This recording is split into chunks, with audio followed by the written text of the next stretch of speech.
Hello, everyone. This is a new episode of an IITT interactive technical talk. This time, I think it's number 17, and we have a very nice topic. I'm going to share my screen. It's pretty advanced, and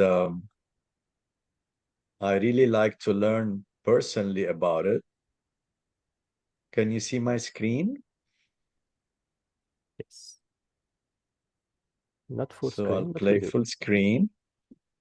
Today, we have with us four experts. I will start with Mickaël Beaufils de France. He's a data engineer and he's the vice chair of TC222. We have with us from Australia, Amanda Huang. She's a lecturer at the University of Technology in Australia.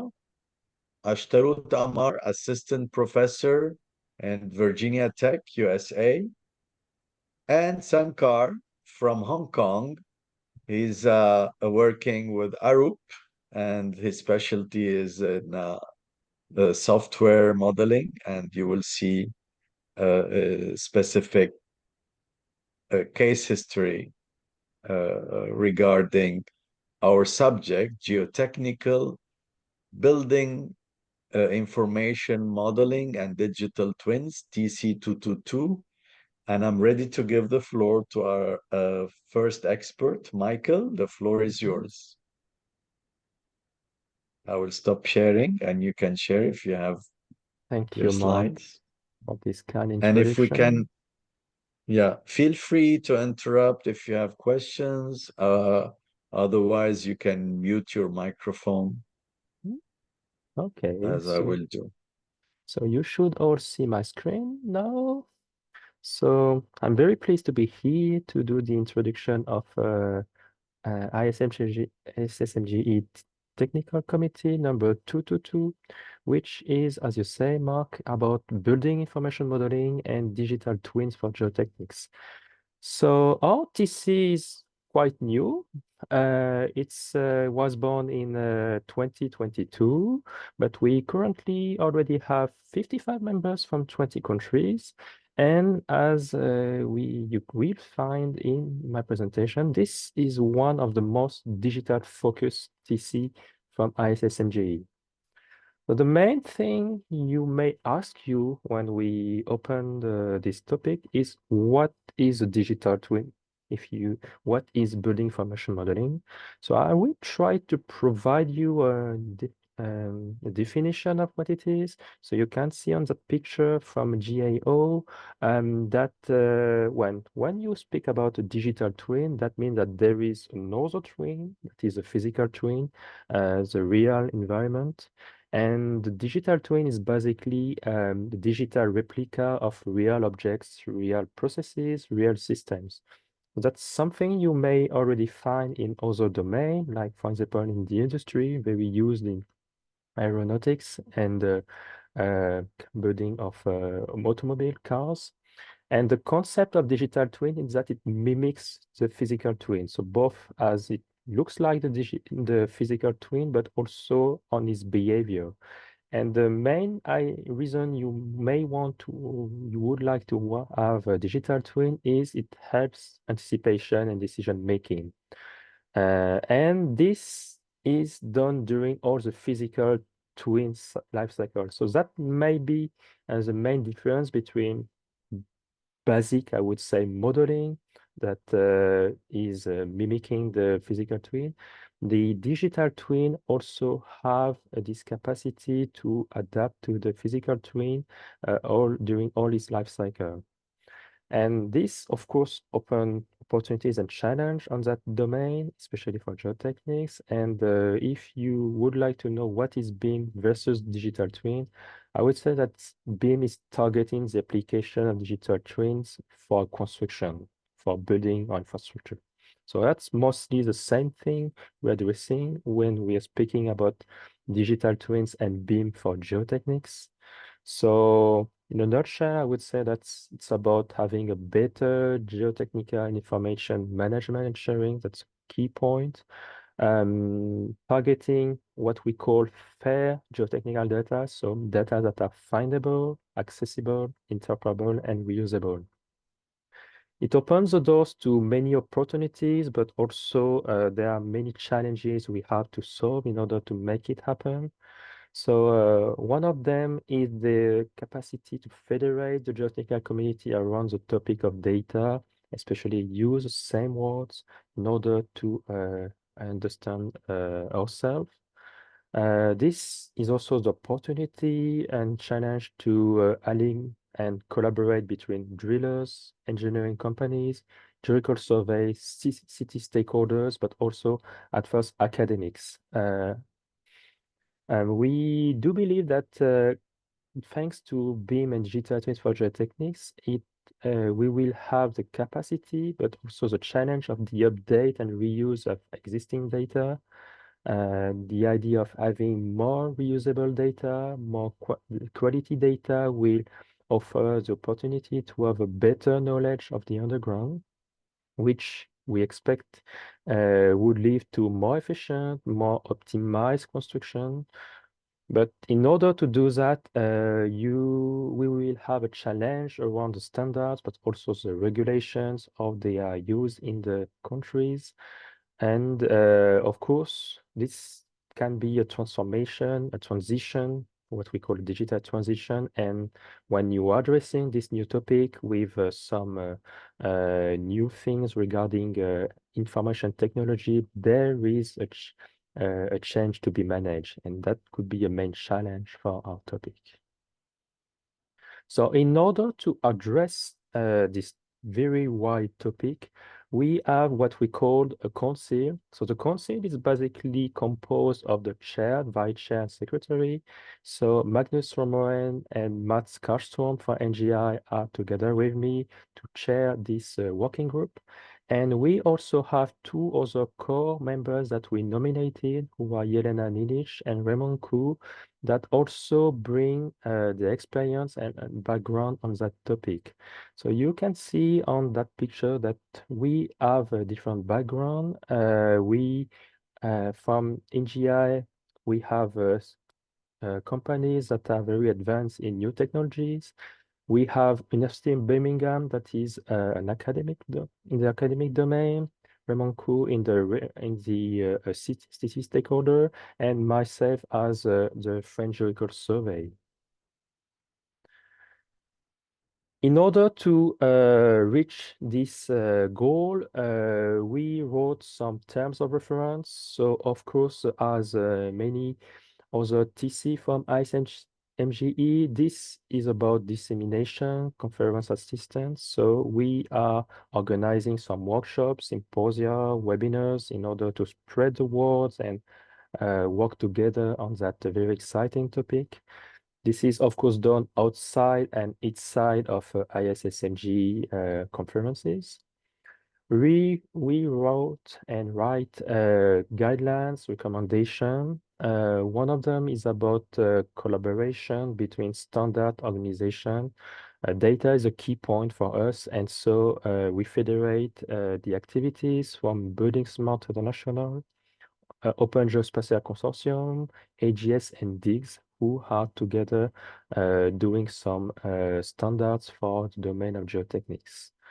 Of course, we also try to have some nice connection with the other TCs of ISSMGE. And one of our key point is to have also a better connection between the state of the art and the state of the practice. So link both the academics, the companies, and also organization like Geological Survey. So we already had some success in our activities. We had some free online workshops, and their recordings are already available on our YouTube channel, and we were very happy on that. Very nice. The last Michael, one. you should have, these are video recorded. Yes, You we should get have used them to in it. Talk to Marcelo to have them in the virtual university as educational videos. It would If be nice indeed. in We this way you'll have more viewers. mhm, we will appreciate that. And yeah, we this is something that is quite popular for our TC. We have also nice feedbacks about the papers that attended, and that some also ask their national bodies to to join the TC. So it's a very nice one. The last one, if I continue on this topic of the workshops, online workshop we had, was about standards. So I was happy to share this one, and this was an opportunity to have an overview of the digital standards for geotechnical data and also the synergies between four working groups on that domain. So AGS in the UK, DIGS in the US, Building Smart International, and Open Geospatial Consortium. So we were quite successful. We had 153 people that attended that one online, live, and of course the recordings are available. So we expect to have more views on that. This workshop especially highlight one activity we had, which was called the Geotech Interoperability Experiment. So that's something that's happening in the domain of standards.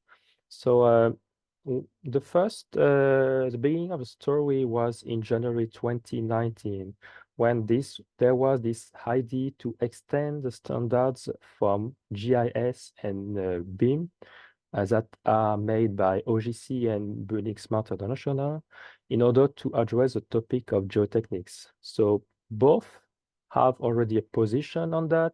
OGC was already proposing standards for geoscience, especially for geological surveys.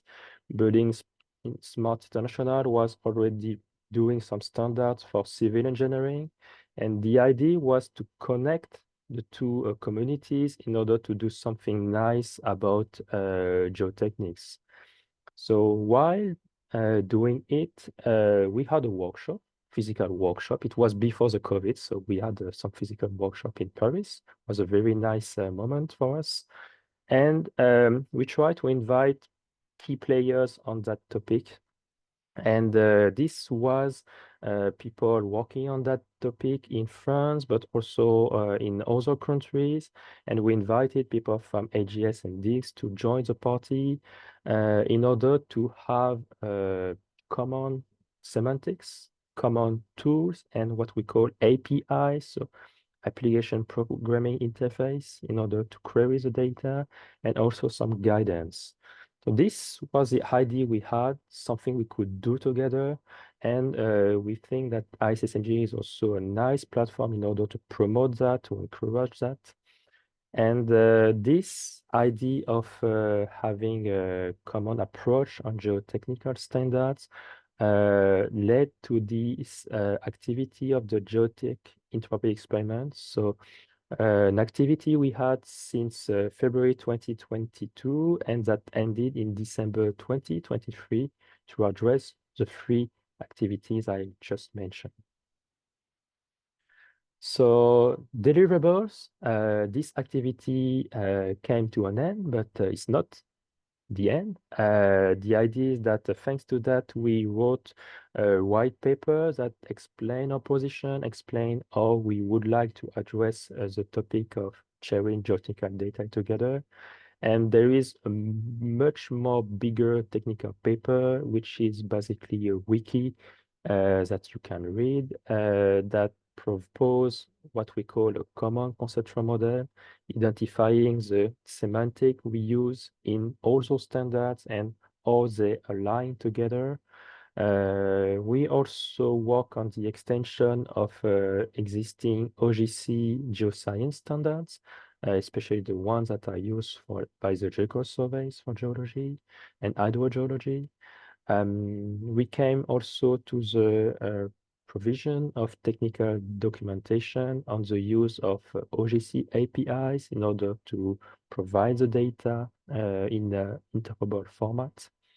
And we also did some implementation. So try to expose the data we have in those formats and make them accessible and see what people could do with them, and in order to have much more information available. So next steps for us is to continue on that trajectory, is to have another online workshop. So that would be our fourth one. We expect to have them in, it's not too far, in May and June. We also expect that there might be a lot of people that would like to present on that one, because the topic will be about the National Geotechnical Database and Assets Register. So I will use my connection with Geological Surveys in order to invite them to share the experience on that and see what they do in the countries, and to see if we can have some mutual activities. So the next, Did you advertise for it? Where did you advertise for it? For the exact time? Maybe the yes. viewers want, because by that time, maybe this technical talk will be already released Mhm. uh, on the social media and the Indeed. ISSMGE channel. Yes, so we So, present that during the last event that was in April, so not too far from here. And we also have some communication to our members. And yeah, if the so IITT, end of May and end of June. yes, that's our targets. And if they are quite And they have successful, to pay to attend. no, we uh, we are, I would say, in the spirit of It's ISSMGE. educational. Yes, Okay, educational. So we that's do it very good. for scientific purpose, Amazing. to share Open that. access. Yes, Thank you. that's okay. You're welcome. That's our main event, and of course, there is something we can't miss. That is the ECSMG 2024. So it would be a pleasure for us to meet for the first time in a physical meeting in the Very Lisbon. good. I will be there We and will we'll be see happy you there. to shake hands. Hopefully, we see everybody there. Yeah, we hope so. And so, if you would like to follow us, our activities, we have multiple platforms on which we are available. So on our website, of course, the website of ISSMGE. On LinkedIn, we have a dedicated page. On YouTube, we have a channel in which we post all our recordings, and you are, of course, able to join us as a member of TC222, but you have first to get in touch with your national society. So thanks, everyone, and happy to answer question. Très bien. Merci, Mickaël. So if you want to be member or active in any TC, we have about 40 of them. Please be in touch with your national society and become member of TC222 or any other TC. I have a question, Michael.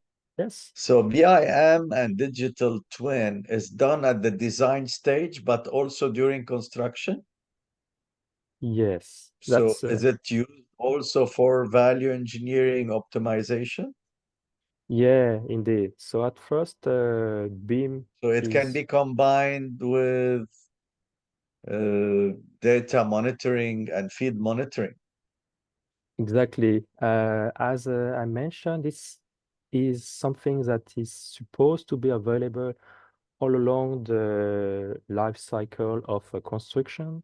So we can see the benefits from using it at the very early stage of conception, designing the best solution. but when the construction is being built and also after it has been built, there are also very big interest to continue to monitor the construction, and especially with relationship with the subsoil.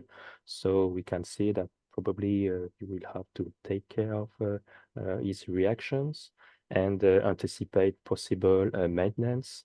And that's maybe the main interest of using BIM and digital twins. You will have the money back because you will have the knowledge about the environment of your infrastructure, and you will be able to have a better maintenance of it. So that's where I can see how powerful it can be, like calibration, Mhm. back analysis, matching process, so that you can predict what's coming digitally Yes. before you have any, God forbid, a failure, or so you can use it for optimization, but also safety prediction. Yes. Um, so this is being done also? Is this being done? Can be Or can done. it do it? It can be done. I would say that maybe a presentation from Amanda, Ashtarout, and Sankar will address it. Uh, Yes, I and hope uh, so. and in my presentation, it was more about General, standards. Yeah, yeah, standards, semantics, the glue that will help to reach those targets, especially at the different scale we are addressing. But yeah, very exciting excellent. opportunities, and but require to work on the standards first. But I think we don't know yet all the capacities or that BIM and digital twins can bring. So It's huge. It's a new world that you're opening. Are yeah, you done? Should we give the floor to Amanda? I can't wait to hear more about the application. I can't wait to. I'm fine. Amanda, the floor is yours. Thanks, Mark. Thanks, Mickaël. Yeah, hopefully my presentation can answer some of your questions there. Let me share my screen. Can you see my screen? Yes. Yes. Okay, awesome. So first of all, I want to thank the ISSMGE TC222 committee to invite me to give this talk on ITT. Really glad to be sharing from the land down under. So I'm going to present on the topic of from BIM to digital twin for on-the-ground construction.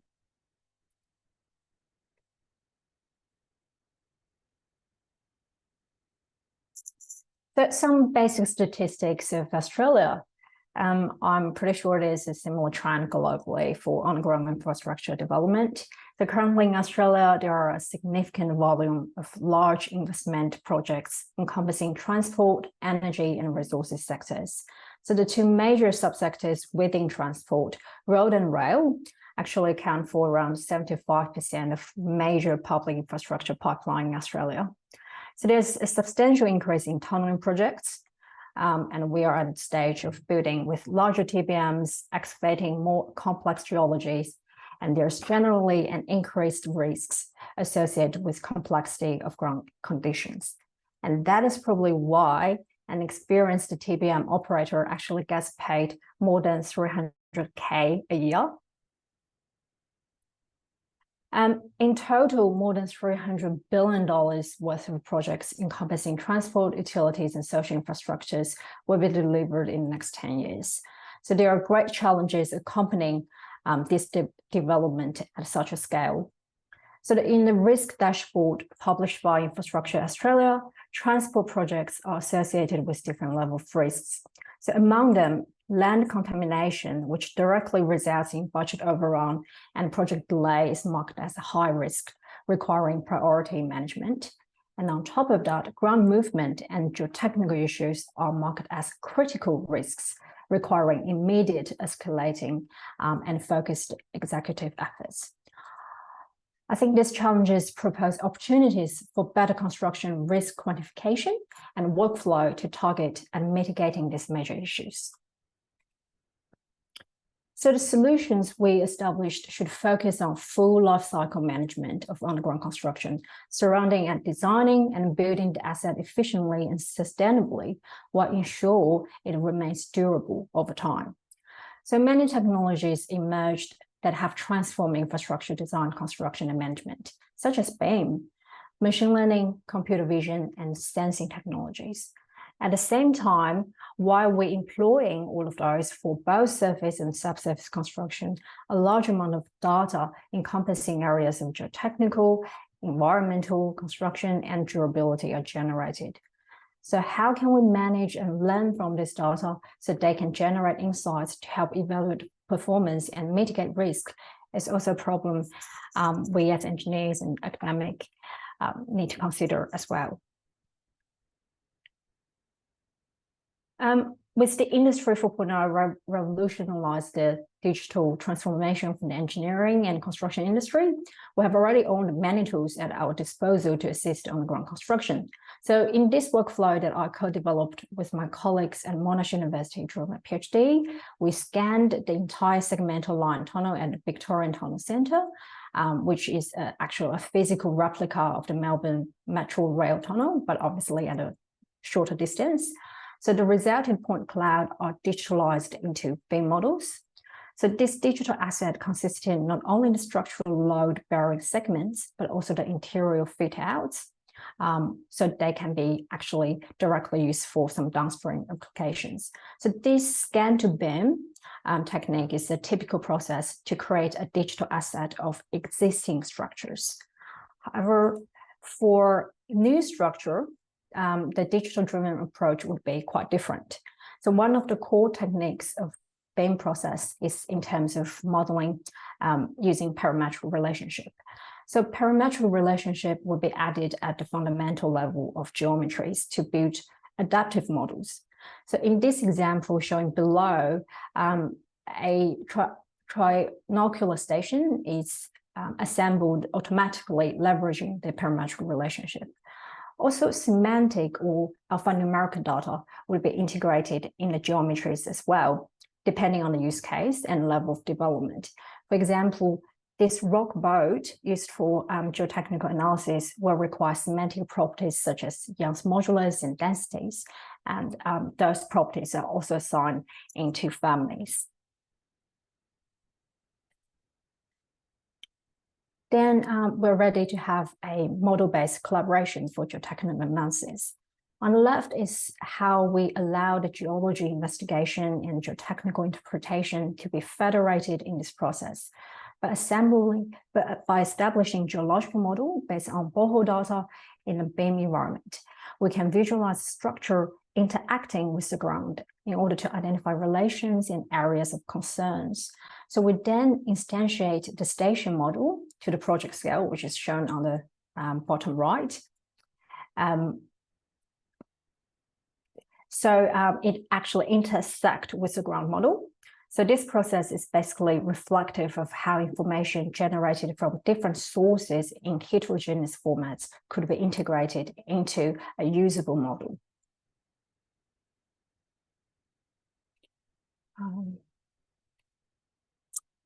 The benefits of BIM as a modeling approach is to enhance interoperability. So flow from the left, BIM authoring tools allow adaptive models to be created, and with some programming in the middle, the BIM model can be directly used in numerical simulation for geotechnical analysis. And the results of that can then be visualized back in the authoring tool to refine the design in order to form a closed loop.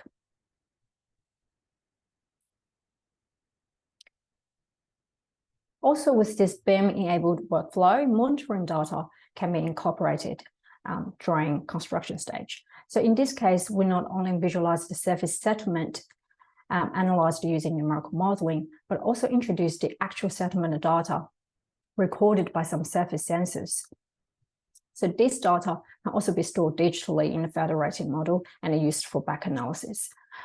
However, for some challenging geological conditions, such as this cavern intersecting with faulted zone or dikes, we still need some local analysis to further quantify the uncertainties. So the processes of creating BIM models and model-based collaboration both fall on this three-step-wise method.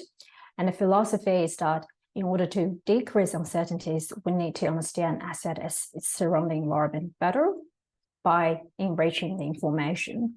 And this is where BIM process actually provides a great way to do so. And finally, which is the third step, is how can we create exchange links between the digital model and the physical model to enable a digital twin action, where the virtual replica predicts the physical reality, while the physical model provides sensor data to validate the digital predictions and to improve the prediction models. So this process is especially important for underground construction, as we're essentially building assets in an opaque media and with sightless features and events. Not only so, the diagram shown on this slide is an illustration of the great variety of hazards, both man-made and naturally happened, that can have an impact on underground construction, such as induced seismicity from drilling and blasting, structural integrity in heavily faulted ground conditions, water inrush, and many more. So all of those can induce great risks for the project operation. And the typical service life of an underground infrastructure is actually more than 100 years. Thus, we really need to carefully look after all those potential hazards, try to evaluate the impacts in order to mitigate them in a timely manner. A lot of reality capturing and sensing technologies have already been developed for underground infrastructure, such as satellite-based technique in SAR, photogrammetry-based techniques, and geophysical prospecting, such as ground penetrating radar. Once these data are obtained from those inspections, they can be processed, and there are, again, great advancements in computer science and artificial intelligence and information technologies can help improve the efficiency of data processing. But the most important step is to actually extract insights from this factual data, regardless of their formats. So some actions and decisions can be made about the asset.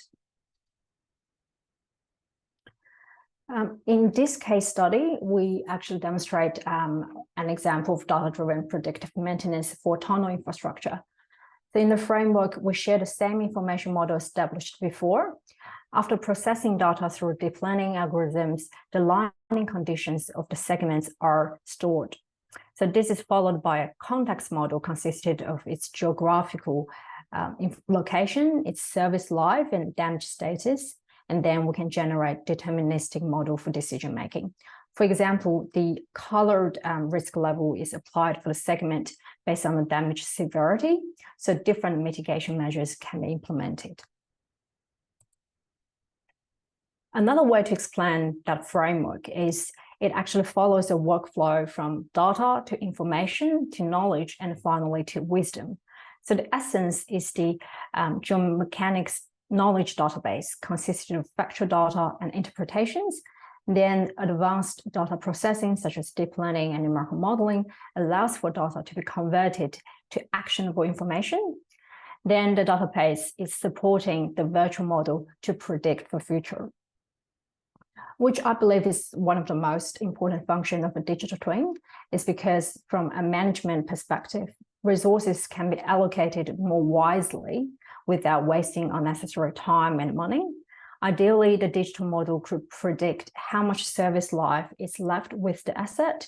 And because of the granularity of information and different development level, various information tags can be attached to assist the asset owner to make the right decision about maintenance. And finally, just a quick acknowledgement to my research collaborators and my supervisors before, and also to my industry supporters for their valuable contributions. Thank you. Yeah, welcome. Any questions? Fantastic, Amanda. I wonder how many software involved from data acquisition to decision making. I think it is really from the extensive. modeling 3D model to inputting into FLAC, etc. it's actually quite an extensible or a flexible workflow. So basically, BIM authoring tool, there are different BIM authoring tools. It can be Revit, it can be Bentley software, it can be other software, which actually, so any tools that support building information modeling processes can be called a BIM authoring tool. And then, of course, Flex 3D, so it's one rock mechanics numerical software, but there are also other ones, Abacus, Midas, there are several different ones. So I think the challenge here is actually the industry foundation classes are not yet developed for underground construction, and all of those geotechnical software have not yet implemented IFC as a as a data model. So we can't directly use BIM model in geotechnical analysis. So that workflow there is actually demonstrating some ad hoc solution. But once I think IFC become a common data format, then the need of this exchange enabler might be reduced. But yeah, there are a lot of software involved, I'm pretty sure. Yeah. I mean, when I was doing my PhD, I was like, oh, I have to learn Leapfrog as well, Revit, Flag. Yeah, it's a learning curve for sure. Yeah, indeed. So I have breaking news maybe for you regarding the IFC standard. So there are progress that are being made on that, and in the version should be 4.4. They should have a better, I would say, management of the topic of geotechnics. This is something I was very proud to participate with the people from Building Smart International and jointly with the Open Geospatial Consortium. We try to extend the capacity of IFC, but also GIS to support this topic of geotechnics. So yes. Yes, really looking forward to that, because I know there's development for from Building Smart for infrastructure scope in general, like they're doing bridges and ports. But yeah, it would be great if West Tono has our own IFC definition. Yes, there would be certainly key things for new experience. I had another question. I see that you mentioned Geoscience Australia somewhere in your presentation just before. Do you have a good? I think it was in the Geoscience preview. Australia. I think it was. I'm not sure. Yeah, I think it was at the very first. Is it this one? Maybe because it's very early here.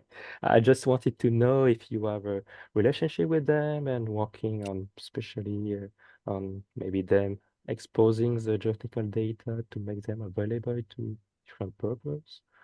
No, I'm not actually associated with Geoscience Australia, but when I was obviously searching for like if there's any open database for boreholes, like I noticed that the organization exists, but a lot of the data sharing issues is because a lot of them are actually proprietary and attached to projects. They're just not willing to share. So it is again another challenge hindering the open BIM concept there. Thanks, Amanda. Thank you so much, Amanda. Thank you so much. Are you ready? Yes, I just have one short question for Amanda, if I may. Yes, of course. Yes. Oh, sorry, we've got this sensor installed in our office. You mentioned adaptive model. Yeah. Are you talking about adaptive digital twins or just like adaptive model? And just if you can elaborate a little bit about that. Yes, absolutely. So in this slide, I'll talk about adaptive families, adaptive models. So they're more of a BIM concept. So the BIM model is actually created as parametric models. So once I change, for example, I think I didn't show it. So I attached some dimensions and relationships among these dimensions. So one dimension would allow the profile to be changed automatically.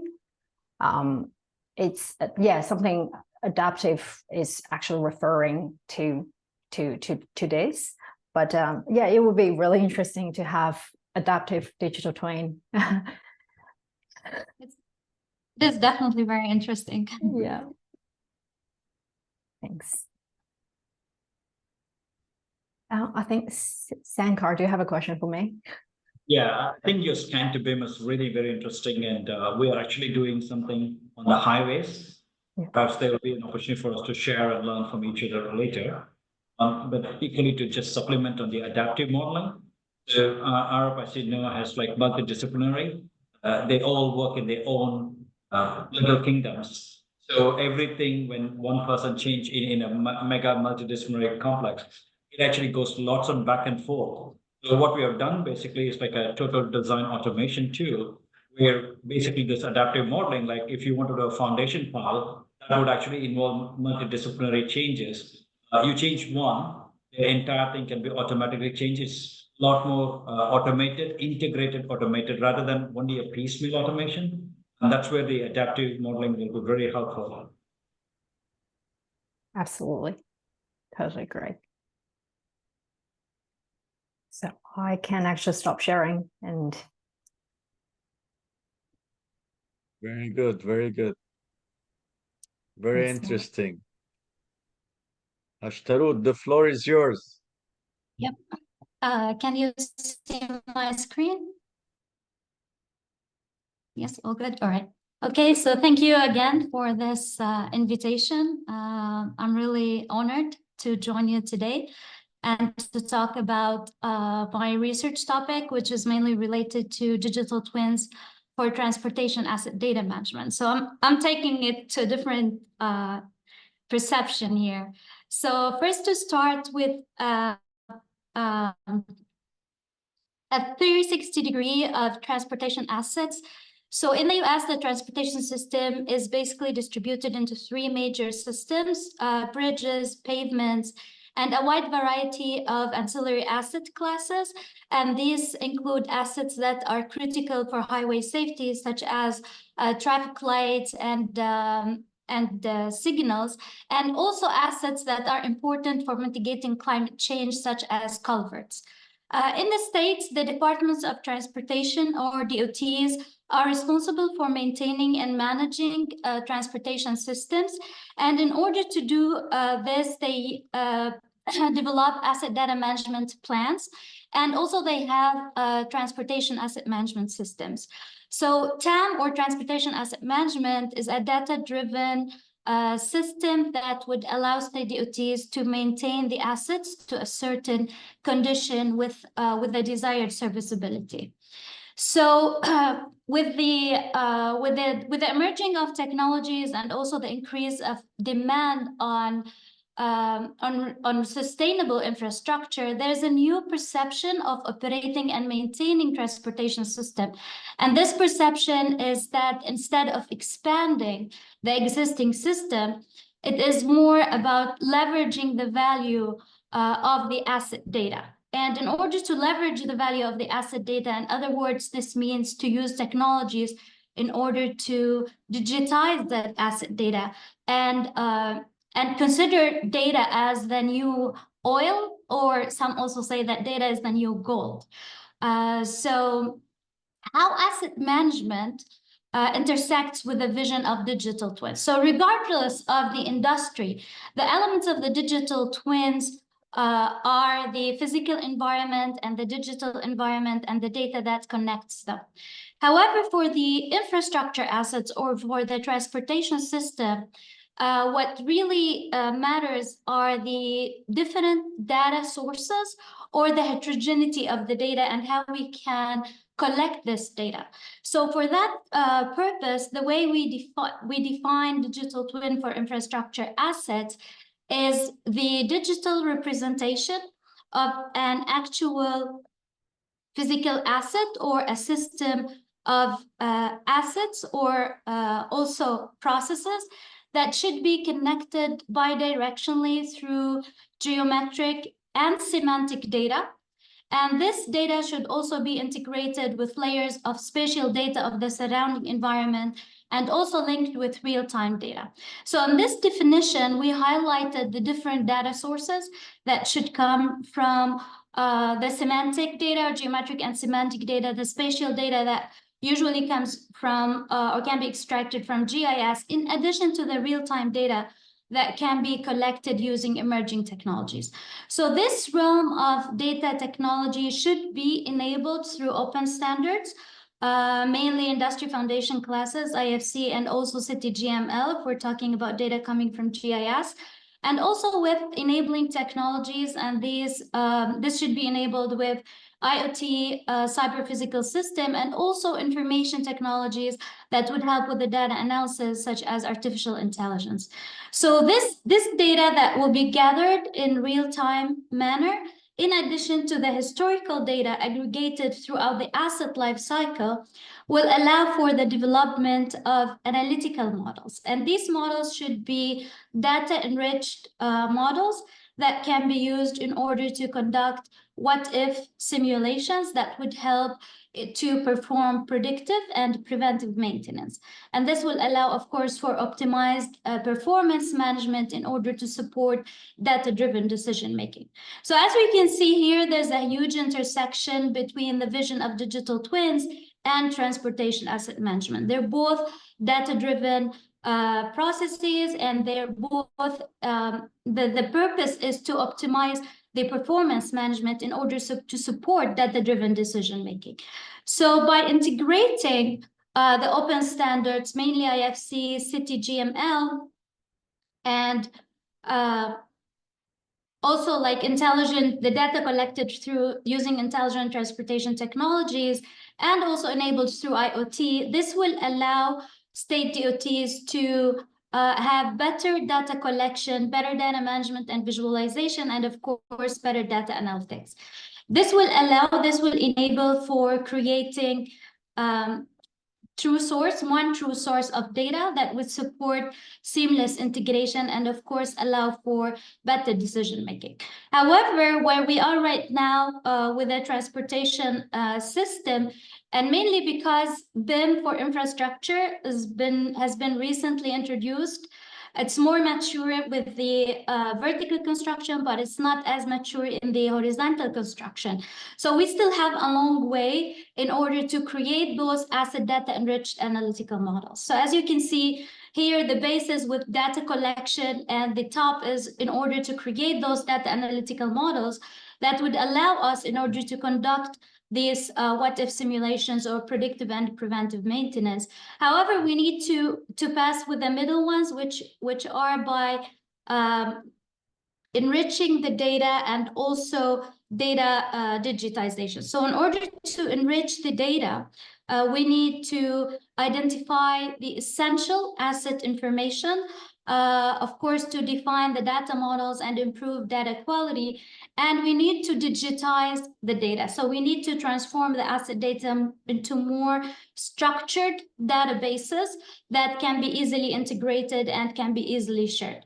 However, where we are right now, we are still in the phase of using either non-structured databases that are usually paper-based or semi-structured databases that are mainly Excel data sheets. But in order to implement the vision of digital twin, in order to create those data analytical enriched models, we need to transform these asset databases into more structured formats that can be easily integrated and easily shared. So the roadblocks for the roadmap towards implementing digital twins is to first start by identifying the asset importance. So as a transportation organization or as a Department of Transportation, they need guidance on where to start. So I'm going to create a digital twin for every asset, or I'm going to have some sort of prioritization and defining the asset importance. So the first step is to identify the asset importance, and then to improve data digitization and understand data architecture. And the fourth block is to develop smart data management plans and understanding business architecture. And these include more practices toward the change management, data governance, and also improving the maturity of the asset management.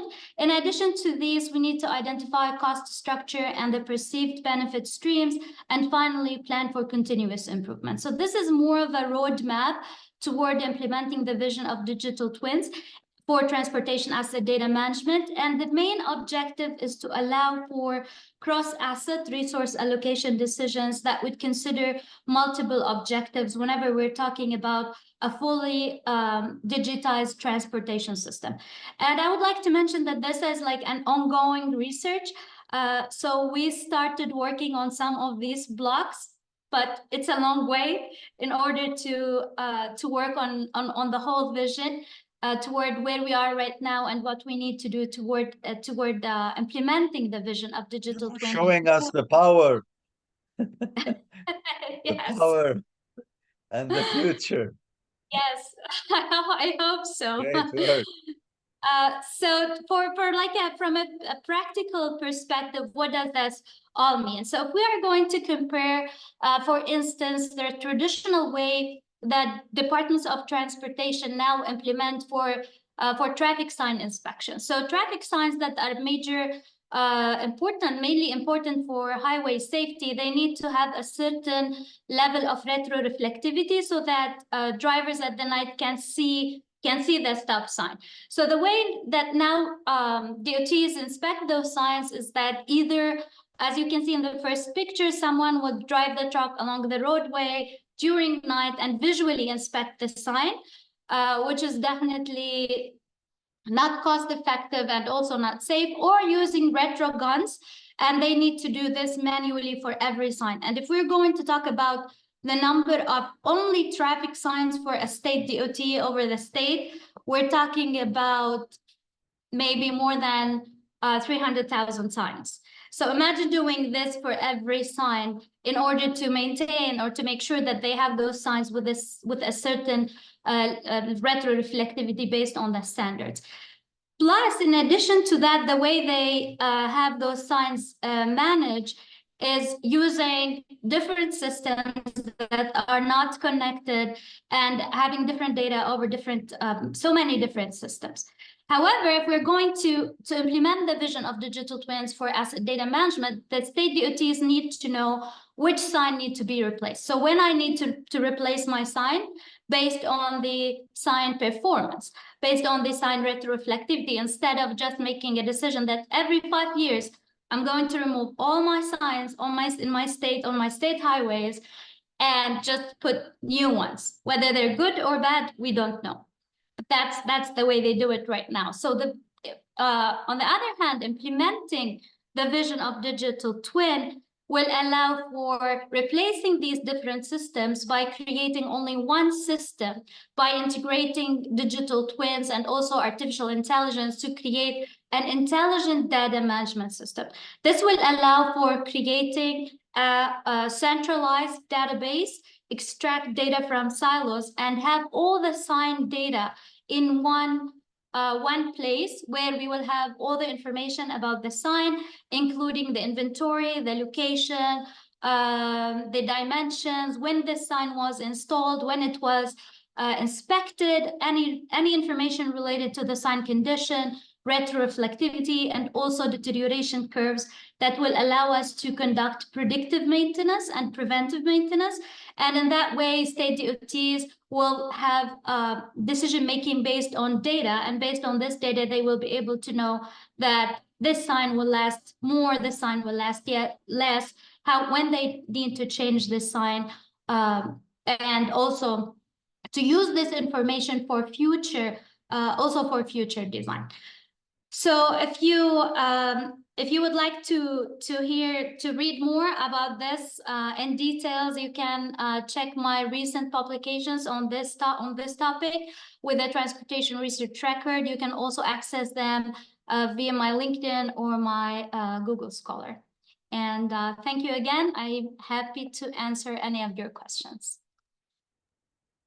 Ashtarout, you should present this in Sydney, Australia, and meet Amanda. I will be there at the Transportation Geotechnics conference coming up this summer. I think it's in November, right, Amanda? Yeah, there are so many conferences. I almost like lost track of them. Let me check. I It's in invite November. everyone. Yeah, it's November 20th in Sydney on Transportation Geotechnics. That's great. Very, very good work. They should not send me to check the reflectivity of the signs because I drink Too sometimes tired. and I don't see this, especially after midnight.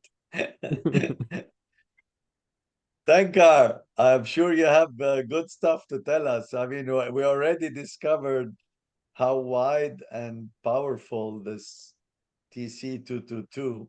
You know, you start by thinking geotechnical engineering is a subspecialty of civil engineering, but then you have subspecialty of subspecialty of subspecialty with all the TC. It's amazing. The word is huge. Sankar, the floor is yours. Okay.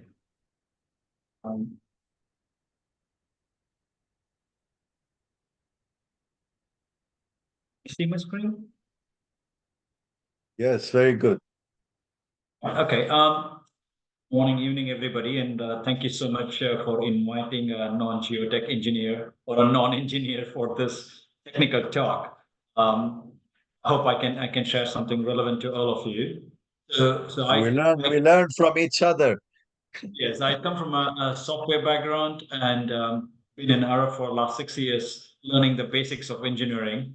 So my day job goes something like this: designing an intelligent transport system for an entire city in Philippines. That involves a lot of digital twin or predictive analytics for an offshore wind farm, or designing a floating offshore wind farm, or an underground utility, how you apply AI and ML for LiDAR scanning. Instead of doing, what Amanda was talking about, scan to BIM, can we use AI ML to extract the information between a drainage pipe? So it's a very wide variety of job. So I'm fortunate to be on the software side and get a little insight from different businesses across engineering, and they're all fascinating. Talking about digital twin, I would like to, I have two projects sharing with all of you. But before that, I have my own opinion about digital twin. The challenge with digital twin is when you're looking at any kind of business, the most important aspect of it is, does it make commercially sense? Because the cost when you're trying to buy some product, there are lots of products of digital twin today, and especially most of the big software vendors, they just offer you every package and they charge you one arm and half a leg if it's possible. So do you really need that? And really, what is the use case and what is the cost benefit analysis? And that's actually a very, very important aspect. And this is where I'm going to touch a little bit about the operational side of the digital twin. Both of them are above ground. And we actually implemented this across city, in the entire Hong Kong city. I'm based out of Hong Kong. The first project, what we called as island land change cover detection system, comes from an internal initiative of AI research that we did with geotech team. We wanted to actually do earthquake identification, risk management. So typically, such kind of survey happens very rarely, and the data is all very manual. So we said, why don't we just use all the geospatial data that's already available, and also the past rain or any kind of land kind of disruptions? How can we feed all this information and to come up with a risk prediction model of earthquakes across Hong Kong? We started with a small place, initially Lantau Island, and which came out well. Then we started extracting that to the entire Hong Kong, and the research came up to be about 92% accurate. We can predict earthquakes, at least for Hong Kong. Hong Kong is actually an outlier because the data is available for last 30 years. We wanted to extract and check whether is this AI model applicable for a place where there is less data available. So we picked Penang in Malaysia, Payanger in Philippines, where the data was not available about what is your past landslide data. And that's where we kind of try to push the boundaries of the research, where we started with 30% accuracy and we ended up about 75% accuracy. And all these things, what it actually meant from an AI and ML is basically the human expertise, the knowledge from the engineers has to be fed into the software. Otherwise, the software is quite, I would say, dumb. It doesn't have all the intelligence as the human experts. So that is what we learned from this earthquake engineering software model that we developed. We couldn't make any money out of it, so we went and showed this to one of the Hong Kong government department, and they said like, "Oh, what? I have an opportunity here, but this is more about operations because every year they need to employ hundreds and possibly thousands of people to do a survey, and need to look into the land survey and need to look into every aspect of that manually to understand about what exactly is the change between last survey and this survey." So they gave us a kind of a challenge and a project. These are the 17 different land covers that makes more sense to me to understand how Hong Kong is transforming. We actually picked up a 50 square kilometer area in the new territories of Hong Kong, and they usually have a helicopter survey once in a few years' time. But then what happens is typically the expert land surveyors looks into every square meter of this survey and see what is the change. So we basically developed an AI and ML model where we try to identify each and every land structure. So 50 square kilometer will be divided into grids of 2 square meters. And those 2 square meters, we try to kind of train the model of what exactly does it mean. Now, just to give a bit of example, one AI model is never going to identify all the type of land covers. They all come from different backgrounds. So this is where we actually applied an ensemble AI model, because not necessarily one particular model is the best fit for every type of land cover. There will be always a mix and match of multiple AI models. So we tried to apply these 3 models. We did compare another few models. The accuracy was not good. So finally, we come back and then apply these models for applying these kind of things. The challenge also is the lack of data. Not every land cover has enough data. For example, if we take up a cargo, they just wanted to understand about the cargo container vessels, or even like a boat, or for example, illegal symmetry. That's a very interesting scenario. You can see graveyards here. You will understand why would anybody bother about graveyards, because land is the super expensive thing in Hong Kong. There will be a lot of illegal graveyards in the mountain. That actually even affects the entire land structure. So they would like to understand about this illegal graveyards by the entire survey, and where are they to create policies. So all these information we developed for lands department. The insights from here goes back to police, goes back to planning department, goes back to buildings department, goes back to transport department. The insights are automatically transferred to multiple departments so that they can kind of create a value for the policy making, including, for example, illegal car parks in the mountain. So they can even use this information to understand the demand, so they can create a supply.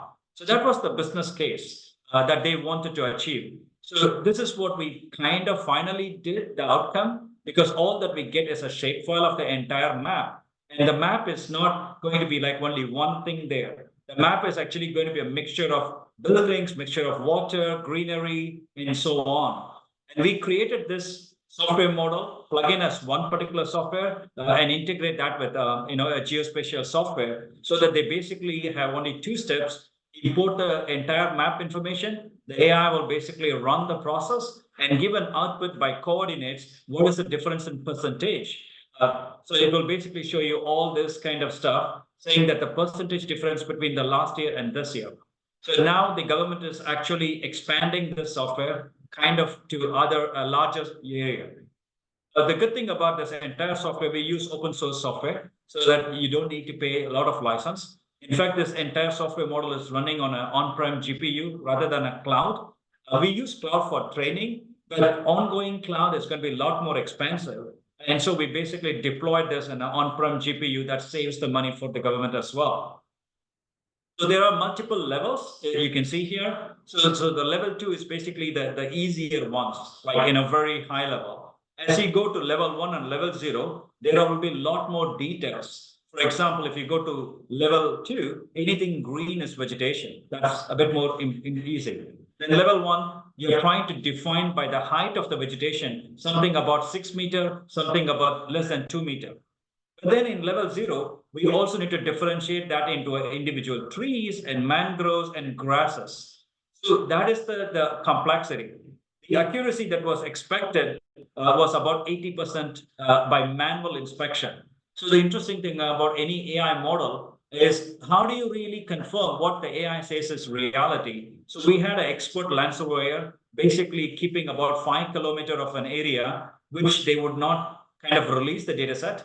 And so we were basically kind of giving our model, and they will basically choose any particular area of the 5 kilometer and try to run the comparison, manually inspect. So that's how we were actually developing this entire model. So these are different kind of, on the right, what you see is basically the AI model extraction. There was some kind of, unplanned advantages. As you can see in the screen, the right-hand side, there is actually the boundaries. So when the lands department wanted to do actually the boundary of a particular buildings or temporary structures, it used to be a manual process. Now suddenly from the shapefile, the AI model can give you more accurate boundaries as well. That saves a lot of time for them.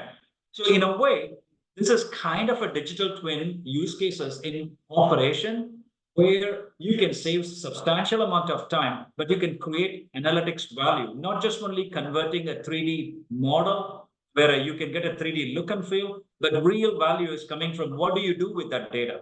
What kind of use cases and analytics that you can do on top of it? And that's where the AI and ML becomes almost a mandatory thing when you have such large scale of data. You can't do this in a very simplest way by doing a rule-based algorithm. So what you see in the screen is like level 2 and level 1, and that's like a level 0. So that is kind of an outcome of what happens in this land cover change detection system. So where we are trying to look in terms of research is this actually kind of works where there is a good kind of data sets. What we are really trying to do is basically generalizing this kind of software model to provide to kind of other cities where they can actually understand when they had no data, so they can leapfrog rather than from just zero. Can we also use a satellite data instead of doing a LiDAR, helicopter-based survey? Can it be helpful? One of the use cases is we're doing a research right now based on similar model to understand about plastic pollutions on the water and river. Just take an example of 4 cities, whether it's Manila, whether it's Kuala Lumpur, or it's Ho Chi Minh, they all have common thing as a river flowing through the city. But in all these cities, the river is not drinkable because it's polluted. But people cannot, everybody knows it's polluted, but nobody understands or very accurately pinpoint the reason for the pollution. So by using this kind of geospatial analytics and AI model, we can know when and where the exact kind of pollution happens. We can also use kind of additional kind of AI model where we can understand whether this is a plastic pollution, whether it's a kind of solid waste pollution, and also using the coordinate to know which is the factory or where is the coordinate of the factory. Sankar? Yes. Sorry to interrupt you. So level 0, level 1, level 2 is updated and improved with time.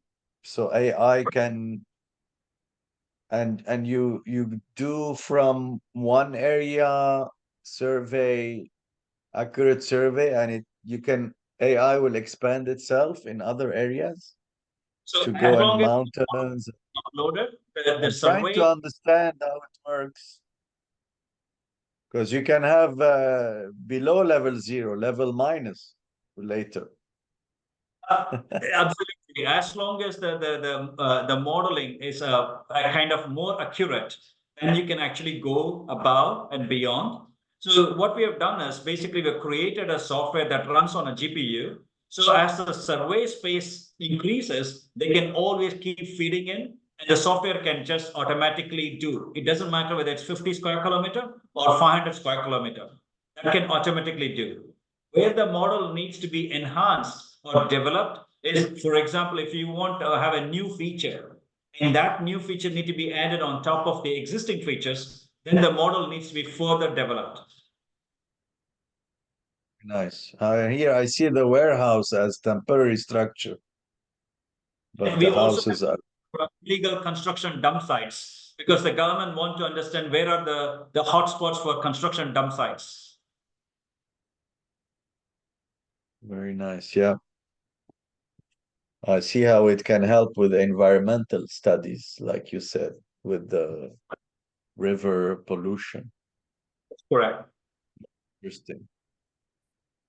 Do you know the application, what 3 words? Because you reminded me of it. Say Any again? of you know the application on the phone called what 3 words? It's called what 3 words? It's the whole sphere, a planet, is divided in squares 3 meters by 3 meters, and each square is identified by 3 words. Mm-hmm. So you can pinpoint, and it's used for emergency personnel, like or UPS, or DHL.